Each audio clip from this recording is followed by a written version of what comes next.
So here it is, finally, the highly anticipated Black Ops 2. What's up, guys? This is Winch here, bringing you a range of clips here from Black Ops 2 gameplay. I finally got a chance to play it yesterday. Only played about a dozen games or so. Still getting a feel for this game. I just want to talk about my initial impressions and observations I've experienced with this game. Most of you have known that my gaming experience stemmed from Call of Duty in the first place, in particular Modern Warfare 2. That's where I began posting YouTube content. From there, I was real excited about Modern Warfare 3. Most of you know I was pretty disappointed with that game and moved on to Battlefield 3, which basically turned me into a changed man, so to say. I played Battlefield 3 so much, I just basically grew to only know that game and only appreciate that style of gameplay. So it really kind of alienated me from a lot of games after that, in particular like Medal of Honor Warfighter. And I was, kind of questioned, I was a little questionable about coming into Black Ops 2, coming back to Call of Duty. And so here we are. I want to kind of talk about that in particular. In terms of a Call of Duty game, I think this is an excellent representation of that. I think from what I've seen so far, they've really set a new standard in Call of Duty type games. Definitely has a Black Ops type feel. I wasn't a big fan of the first Black Ops. I thought the graphics were really a step back from Modern Warfare 2. But it appears like these graphics are on par with just about all the other Call of Duties I'm familiar with. Modern Warfare 3, Modern Warfare 2. Frame rate still 60 frames a second, which again coming from Battlefield 3, which runs at 30 frames a second. Incredibly difficult at first, and you will be behind the curve significantly just in terms of the raw smoothness, much faster paced action of this game. But as I played it more, I began to kind of get the old groove back, started to understand what this game is again, and I started doing some pretty decent kills and got some decent score streaks. Now, score streaks are one thing that they've changed in this game. No longer is it the typical camp around, let your big kill streak, whether it be, Harrier aircraft or whatever it is, go out there and do the work for you. Now, when you actually play as a team, or if you actually capture an objective like a flag, that counts towards your score streak. Whereas I have a UAV here, a variant, so they call a lightning strike, which is kind of like a triple type of specific bomb placement. The other one's called a dragonfly, which I'll call here in a minute. So those score streaks are obviously based on your score level as you progress through getting kills, which contribute to your score. Kills 100 points. Capturing a flag, I believe, is 100 points as well. So here I'm placing several bombs there from this lightning strike. So, and again, this counts towards your next kill streak. So now I've unlocked all my kill streaks, and this is a little dragonfly thing where I can kind of fly around a remotely controlled aircraft, a little small kind of UAV type thing, and hit targets. That's showing up a reticle of targets, and there's a neat little explosion you saw there. You can fly around here and do some little cannon damage on enemies. It's kind of fun. Again, stuff we haven't seen in a while if you're coming from Battlefield 3. And if you haven't seen my previous video where I kind of titled it Don't Be a Fanboy, I was finding myself getting in that category. I was really liking Battlefield 3 a little too much, and in terms of the specifics of the graphics, the immersive gameplay, destructibility of the environments, just a beautiful gameplay, epic gameplay you see on a daily basis in that game. So I was really becoming kind of a structured fanboy of that game, and I felt like I noticed as I continued down that road, that's really the only game I'm going to ever play.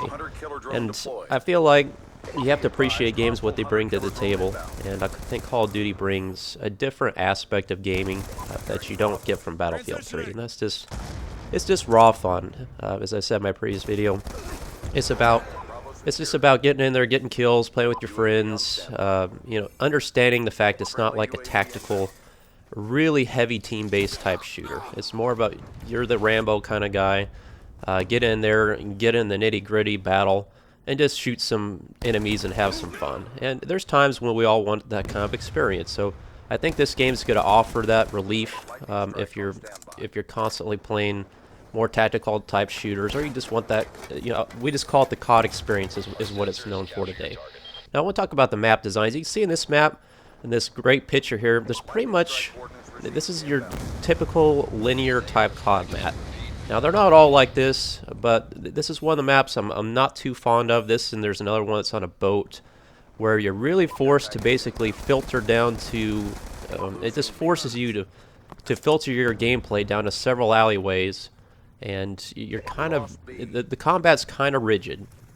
Now, there's one good thing about most of these maps. There's numerous flanking routes, so that's a good aspect of it. However, again, not every map is the same. But I did find myself on several of the map variants. I was pretty pleased with the size of the maps. They seemed a little bit bigger than some of the Call of Duties I'm used to, which is good. And again, numerous flanking routes. And here's me getting killed short of my one top kill streak. That's always fun. But here's some things that are kind of bad, and I've seen this across all Call of Duties. Look at this. Welcome to the meat grinder. This guy just pulled off a 4-kill multi-kill with a PDW type weapon. Again, a short-range weapon. Just massacred all of us with one clip. You know, that's one thing I've always seen common in every Call of Duty, is that there's one gun that's OP. The weapon balancing's questionable. Obviously, another thing very heavy dependent in Call of Duty is your connection and whoever is a host. So we don't have servers on this. It chooses one player that's a host, and if he's got a crappy connection, he's going to play good, you're going to play bad. And of course, as fast-paced as this game is and how quickly the guns kill, that's going to put you a huge disadvantage. So that's a big drawback, one thing you're going to have to accept as you play this game. And also here, you know, you can't beat them, join them. Here's me running the MP7. It's like, I was just getting massacred by this gun today. I was like, man, long range, short range, it doesn't matter. It's like everything's a one-shot kill. So it's a little difficult to get adjusted to that, again, after coming from a game like Battlefield 3, which really emphasizes weapon recoil suppression, you know, correct mechanics, drop off of range, and all that stuff. So, again, get out of that mindset of Battlefield. This is about arcade fun, shoot 'em up, kill them, you know, call some kill streaks in. So, just keep those items in mind. Again, that's I'm not gonna say I haven't played this game enough to see OP guns or anything like that, but it does seem like there's some weapon balancing issues, but maybe we can work those out as time goes on. It's just way too early in the game to start complaining about stuff. Overall, I'm enjoying the experience. Again, it's a refreshing change of pace from my experience before here in the last year with Battlefield 3. Kind of looking for some new content to post up on the channel. I certainly intend on posting more content on Black Ops 2, as well as Battlefield 3 DLC coming out called Aftermath. So I think we can all work together and enjoy both games. Again, just don't dislike a game just because it doesn't fit into your cookie cutter type mentality of what you're comfortable with. Just because you suck at a game doesn't mean it's bad. You just need to understand it and play it more and appreciate it for what it is. You can have fun with this game if you give it a chance.